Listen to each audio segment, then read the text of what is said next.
lost their jobs, that they against the company afterwards. And we had a 54 strike there with the cones, but that was not for that. It wasn't for a contract either. It was for they wasn't willing to give us what we wanted on the contract. They didn't mind signing the contract. But you tell us when you joined the union to begin with. I imagine it was in 1933. When was it right after the NRA came in? When the 8-hour day came in? We didn't get fed till after the 34. We got fed. Let's see, when did you get there?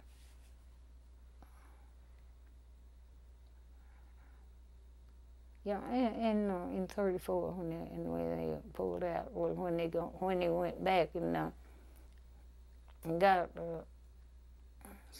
Don't know exactly when. See, the President Roosevelt got elected Yeah, well, in 32, and the NRA came in 33. Well, see, that helped. That's what I was thinking. When we got him, see, he started the food and everything like that. I was one of the first and got a 24-pound sack of flour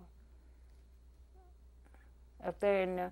They had it upstairs in the drugstore there on the corner of the company's front door. And from that, well, see, that gave a lot of us a break, and we could. He set up shops, and we built mattress and all that kind of stuff, and started building our clothing. And so, well, there wasn't too many people that could do handwork, and some of us didn't want to run those electric machines and make the garments. And I worked hand buttonholes. And they'd give us, according to how many we had in the family, so many hours a week. This was WPA.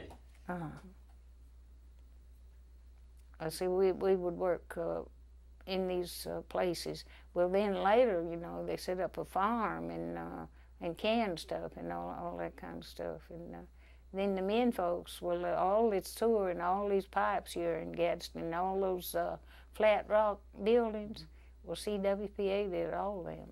And they'd work the men, and we, W.O. Phillips built little shacks for us to live in, lots of them.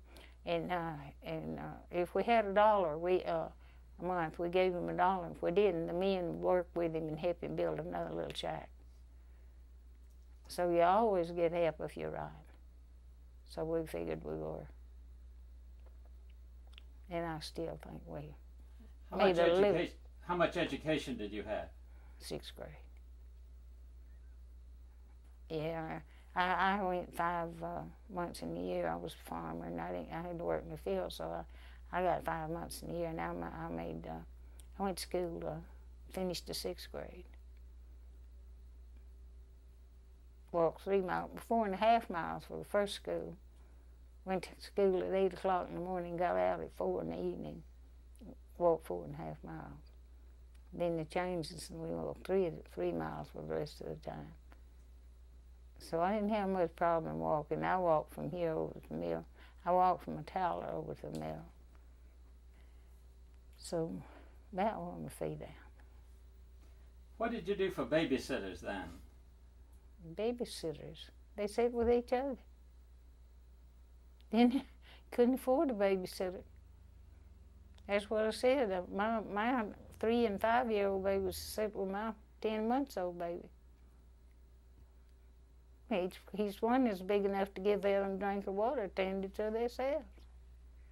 I didn't raise my children, they did it themselves. I tell them all the time, they did a better job than I could have. You told us last time when we were here that at night you leave them here and that you work 3rd shift. Is that right? Or 2nd shift? Well, to begin with, we was working 12 hours at night and 12 hours in daytime. Well, see, I took nights because Well, a lot of the women went in days because they went to be with the babies at night. But I saw it different, and I don't know, maybe I wasn't right, but a lot of us did because if we knew they would be sleeping and in if it was night. But if it was day, they could be out, in dangers. So I told you about the babies crawling up in the bed and pulling their eyes open and stuff like that, and close them up in the room with you when you tried to sleep. Well, then you were there, and if something happened to them during the day, you didn't have to be called out. So that's, and I worked second and third shift all the time of the 25 years I worked. Almost 25. I got in for the, it'd been more than that if I'd have got my 7 years, but I got it anyway.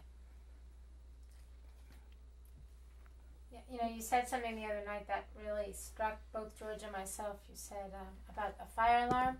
If you were in the mill and you heard an alarm go off at night. No problem. You mentioned about working inside the mill and hearing an alarm go off. I don't think I and worrying about your children? Was it me? Yeah. Well, yeah. You really will worry about them. If you hear alarm go off, but you seldom ever do. But we did have a few, but not too many, because most of the time we seldom ever had a fire in the village. Hardly ever had enough to build a fire with. In all the other communities that we've been to, I have found photographs of the organizers and the strikers, and I have found pictures all over Georgia, North Carolina, South Carolina, but you know what? I haven't found any pictures here in Gadsden. You haven't found any books of the, well, I don't. Well, what I want to say is I need for you, if you can, to describe to me what this strike looked like over here, because I haven't seen any pictures of it.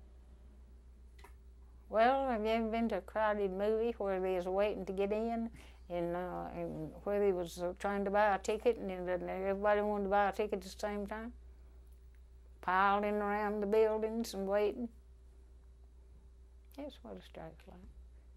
Seeing which one do this and do that, and bring in something to eat or fix something or whatever.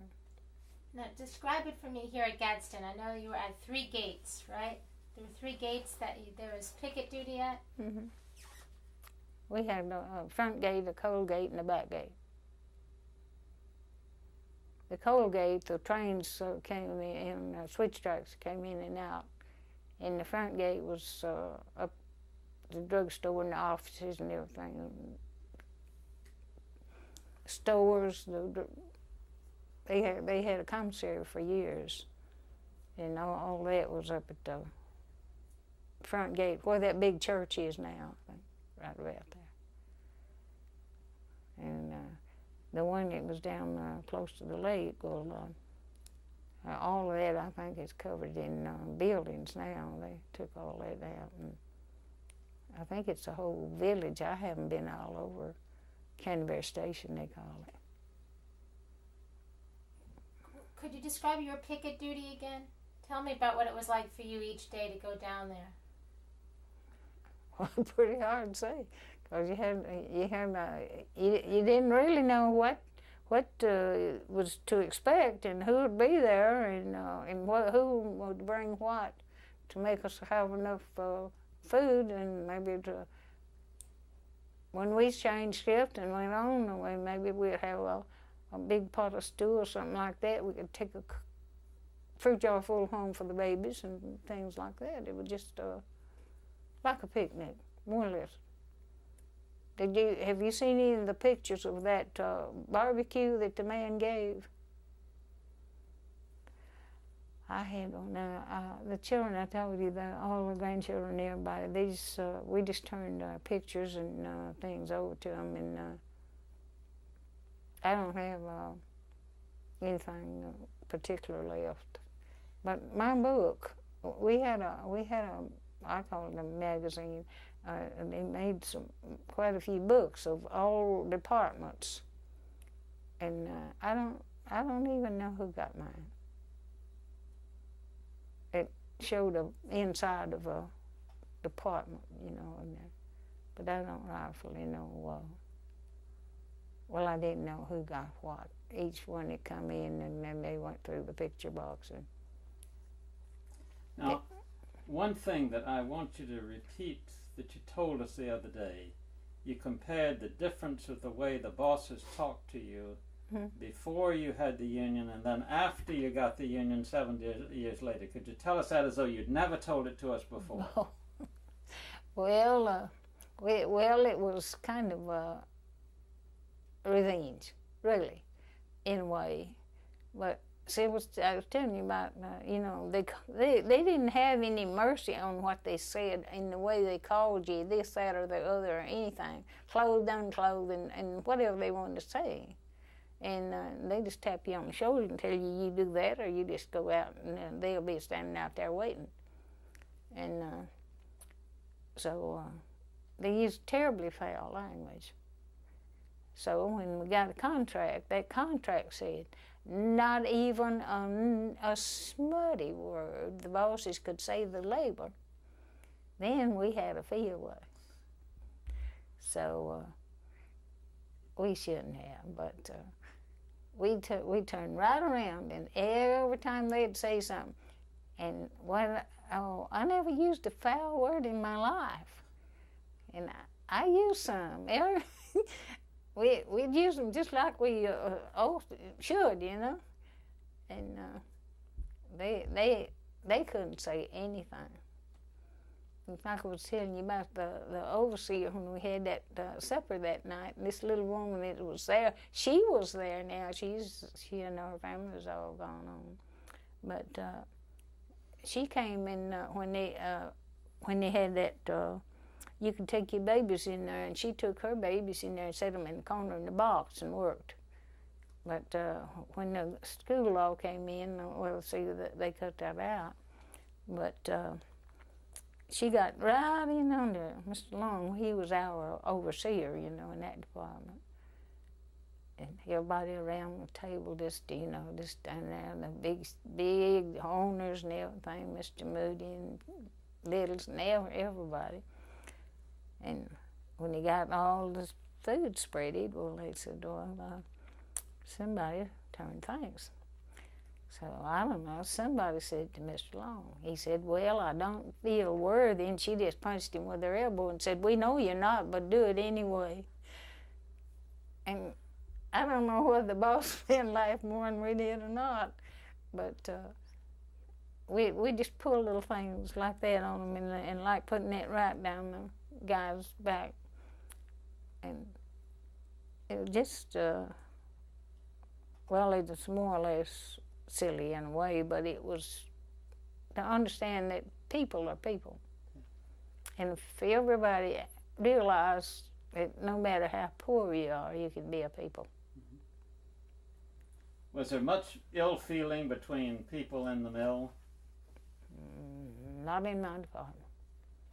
Not enough to, I never heard anything in particular. So we had some lazy girls a lot of times that when they went to the book to see who made the most money, we worked by the piece. So if we who worked made a little more money than they did, they'd run to the boss and tell something on us, And so they'd put us out on the mat, and they'd take our yarn and weigh it and measure it, and couldn't find nothing. So finally they just told these girls that didn't make that much, said, if you'll work like they do and not stay out there and look at the book, you'll make as much as we do. So that's about the biggest thing we ever had, I guess. Now, some people have told me that mean bosses would take advantage of the young girls. Wouldn't be at all surprised. I wouldn't say that one way, you won't get that out of me, but still. We had some rough ones. Yeah. But that great deal of that changed after we really made them feel like we was human too. But well, it's just not speakable. You just can't speak of how dirty some of it was, really. It's just unreal. But it just doesn't work. And that's why we're trying to get the young people to see today, united with all kinds of people, and letting everybody know we're all human beings, and you have a good place to live and work. Now, speaking of human beings, now there are lots of blacks in the mills. Could you talk about blacks in the mills? Oh, I was there when they began to put the blacks in, yeah. Well, they had some black cleanups and, and stuff like that. But now, and after Cone came in, really, he hired them for machines and a lot of different things. And color and creeds made no difference. That was the main thing. That is people. And if they come in there, and no matter what they look like or what they are, if they come in there and do a day's work, they're entitled to the pay. That's what was working for. It wasn't a matter of who we were or how we looked, or it was a matter of sharing. And that's what we've been working for all these years. And I know we got it better, but we haven't got it all yet. But if the young people can go forward and understand that, like my boys that worked out in the steel plant and things like that. Well, back then, when all that was going on, they'd tell you to go down to the steel plant and stand there 5 minutes and somebody get killed and you could get a job. They still doing that when I came here in the 20s. Was there much danger in the mill when you first started working? No, we never had very much danger at all. If you didn't just deliberately stick a belt will break sometime, maybe slap somebody else. I think the 25 years I worked in there, we had one guy in the card room that lost a hand, I believe, and. It seemed like the one in the spinning room, back then they didn't have these motors to each machine, and they had belts that run on, and those belts would break, and if you happen to get hit, then some could really kill you, but one got hospitalized for a while, and that's about only real, they can put a little burn on their skin finger. In a lot of the towns that we've been to some small mill villages, and the people were very frightened to join the union. We all were, and we were still so frightened till, we had to keep it a secret as long as we could. That's what they were doing out there in those little places, communing together. You just telling me, like 2 or 3 meals would get together and work together, because they didn't have enough help. But see, we had over 3,000 to 5,000 workers in that mill, besides the bosses and the others. And see, we had a pretty good chance in fighting back with our own crew, more or less. But see, we had spinning mill here and different things that. Was in too, and they helped out a lot. But now, Gadsden was a union town, wasn't it? No, sir. No. Gadsden never a union town till 41. Then the steel plant got union. Then the Goodyear got union. No, we was first, and then that we didn't get the contract till 42, but they signed up to do all that when they got caught up with in 41, and they had to hunt up all those people before they. Now, one of the things that we've noticed different Gadsden from other places is that almost everybody we've talked with have been like you. They're proud to talk about what they did in the union. and a lot of other places they're ashamed because they got licked. Could you explain the difference? Well, we got licked in 32. Sure, we've been licked. Well, say you got licked in 34. Sorry. Yeah, in the 30s we got licked, Sure, but that's the trouble. You quit. We didn't quit. We kept on. That's what made us fight more. And after they laid us off for 7 years, what do you think we was fighting for? No, if you start something and quit, you might as well not start it. You're worse off. Because they'll rub your nose in the ground whenever you're a quitter. Don't ever quit. If you know you're wrong, wait till you find out. And then you're in trouble, but you'll know you tried. But I'll tell you what, it's, I've seen so much of it. What's the worst thing you've seen? Babies being put out on the streets. That particular family I told you. What's the best thing you've seen? Getting a contract and making help for the rest of the kids and coming up. Your witness.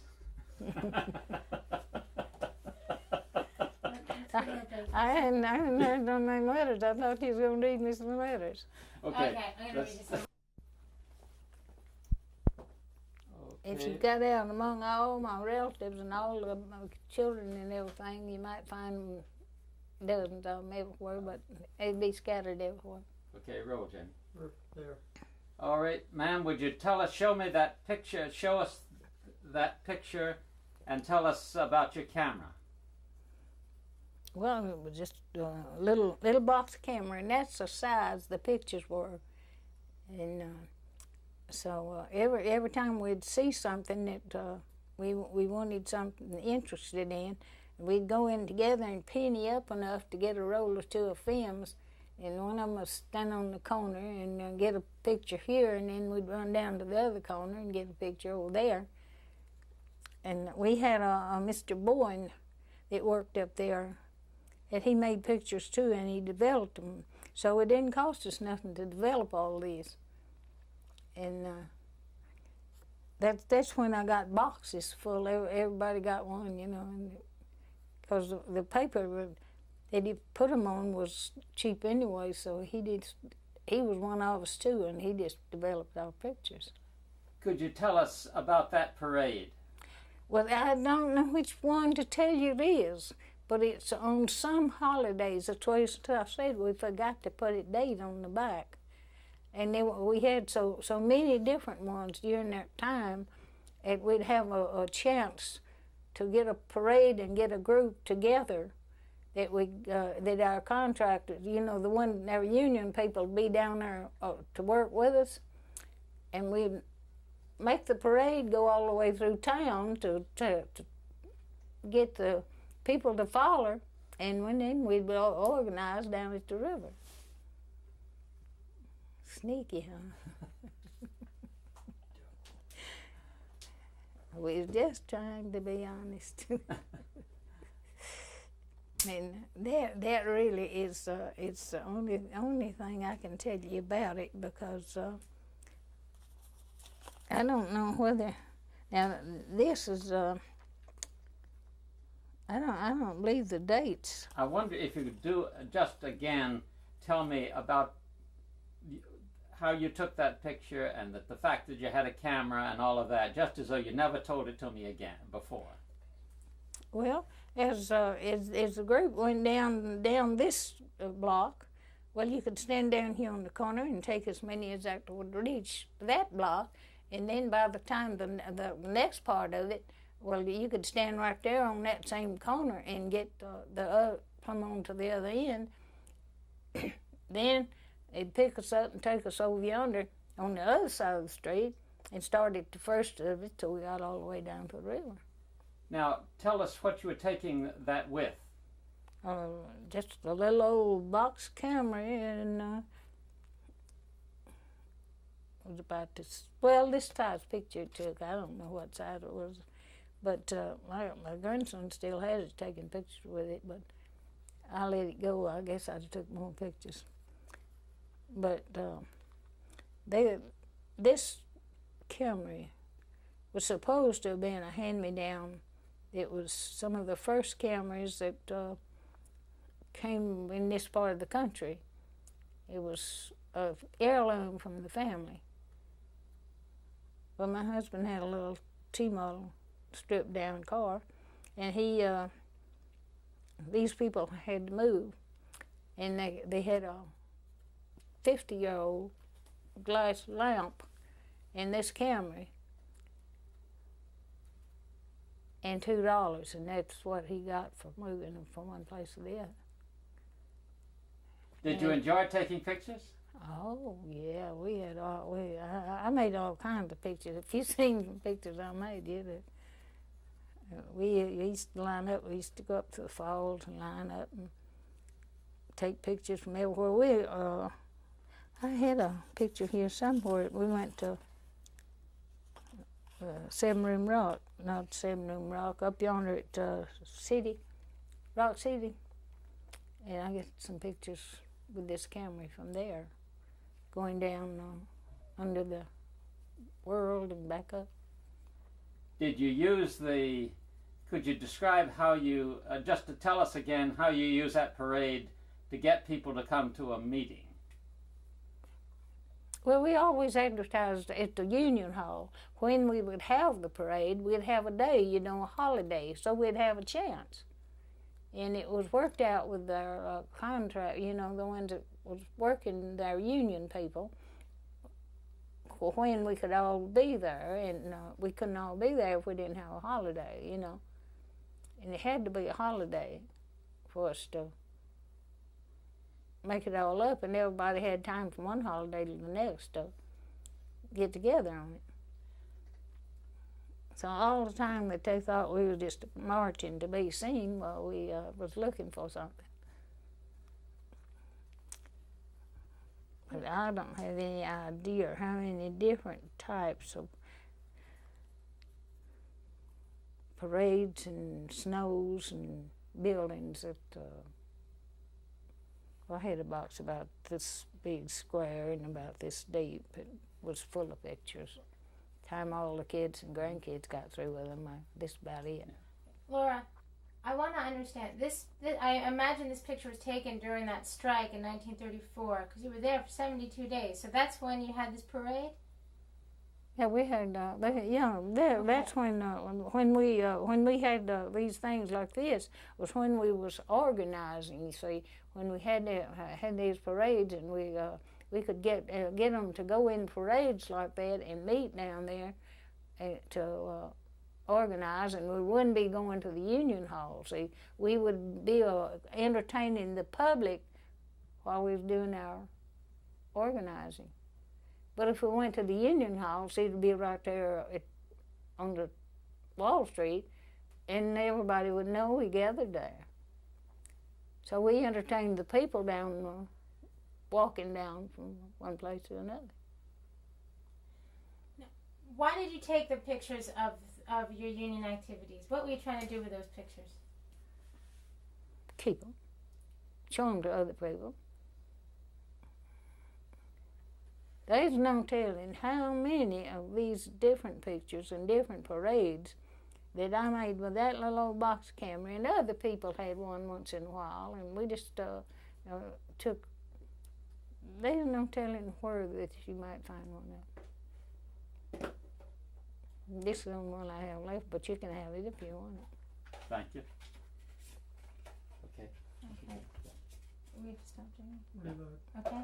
But I can say this was during the 34 strike. You can't say. I can. Oh, you can.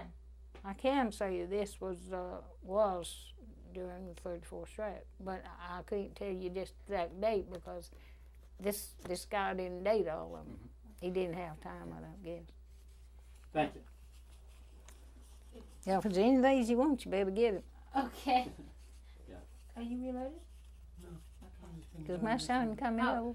You can't. All right, Laura, if that's the case, I want you to say that then. This was during the 34th strike, and we were having a parade. Just straight now. This was made during the 34th strike. and we was having a parade to get together with our union organizer at the riverbank behind the hospital. And we done a lot of our organizing by grouping and making parades for the public. And who took that picture? Me. And I don't know how many other cameras is out there, but I